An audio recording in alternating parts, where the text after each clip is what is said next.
Hey, I want to address the concern of privacy of this young boy whose journal I've been reading, and he lived in the late 1800s, and here we are in 2025.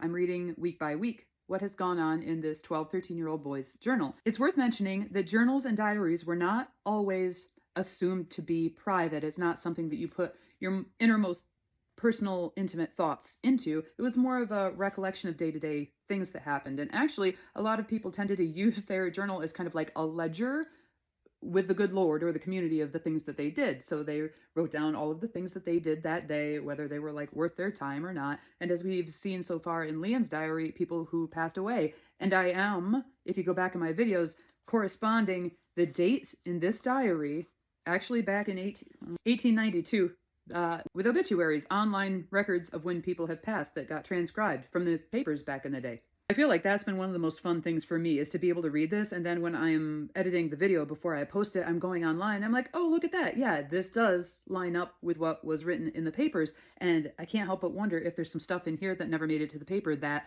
for some reason wasn't interesting back then when he penned it, except to him, but it would be interesting to us to hear it now, or maybe it would be relevant present day. And I know that some people have used like farmers' journals to track climate data because we didn't have weather stations back then, but people did know how to read the weather, especially those closest to the earth, which were like farmers and hunters. Think about one of my favorite scientists, Charles Darwin, when he went out on the HMS Beagle, and before and after that, all of his scientific writings that he put in his journal became the groundwork for his later publications. And even Lewis and Clark, they were commissioned by Jefferson to write down everything that they found, being explorers and gentlemen naturalists, intended for public consumption someday.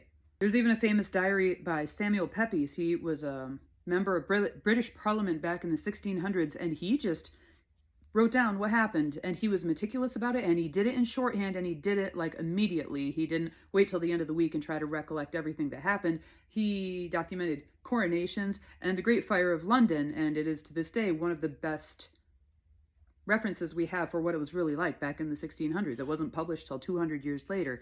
And as far as like delving out your personal feelings in a diary, Anne Frank's diary is probably the most well-known in the entire world. And she herself started to rewrite it. Did you know that? That Anne Frank, there was a broadcast, a radio broadcast. She heard a radio broadcast in 1944 urging citizens to document the war. And so that's when she started to turn her journal into something that she was hoping would be published and seen someday. There's version A and version B, and version B was never finished before her family was arrested.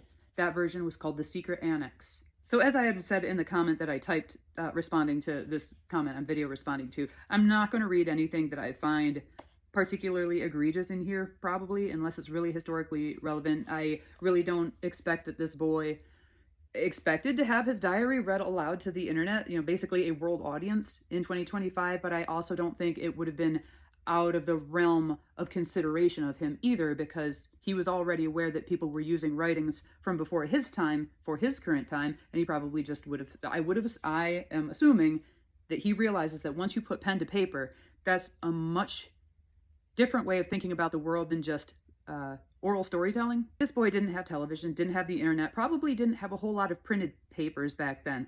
All he had were books that were quite old, compared to what we have, what we know as books. People just didn't have printed materials. People had written materials. They had hymnals and they had Bibles, but it's not like people had a whole lot of reference material. And by him writing this down, that was him securing his thoughts, at least for himself.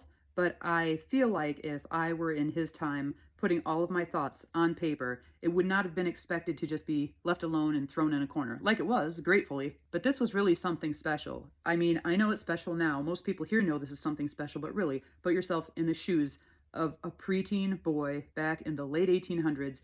Life, I'm not going to say it was simple. I think it was different, much different than what we have today.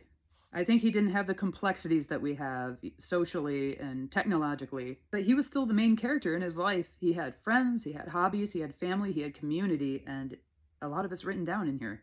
It's really simply written, but I think he's just like every boy here today, every kid here today. Yeah, he shoots muskrats, and you might not know anyone who shoots muskrats, but I know boys who still shoot muskrats. They still go out hunting and trapping. They're a little fewer and farther between, but how do we know how many people really did that? I mean, if the boy was industrious enough to actually write down what was going on every day, then he was probably the type that would be industrious enough to go hunting and hiking and shooting beavers. But I really don't think kids have changed that much since 1892. I honestly don't. We've got different toys, we've got different ways of speaking, but we're all just monkeys with anxiety. This wasn't that long ago. Their world looked a little bit different, but I really don't think people are all that different. Society has changed a little bit, but we're all the same people.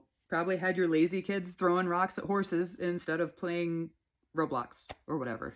And cool that people are still interested. So I'm going to try to get another week read today.